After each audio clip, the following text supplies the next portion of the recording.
Штрајкот на вработените во Колска денеска од фабриката се пресели на железничката станица. Работниците велат дека се уште не добиле никаков одговор за тоа кога ќе ги добијат заостанатите плати, ниту дали и како ќе им биде регулиран статусот.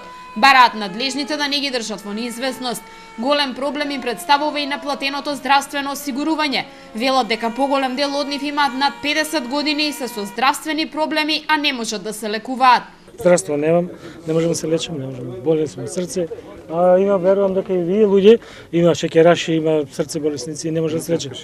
Скашеници, да. И сега платите се на пријот? Се на пријот, ами не можам и пријотно да платам. Немам плати, март, април, еве го мај, за декември, и тоа што даваат, тоа за сметки оди, тоа минимално, еве сега не можам да земам плат. Сме 3 месеци без здравствено осигурање. Луѓето идат со штаки на работа, во е греота и срамота. Значи, ние имаме фамилии за гледање, ние имаме и белешки да платиме и да живееме право. Во понеделник работниците на фабриката за шински возила најавија дека заминуваат во Скопје. Штрајкот ќе го продолжат пред владата. Во зависност од тоа како ќе се одвиваат работите во следните денови, велат дека не е исклучена можноста да превземат и порадикални мерки.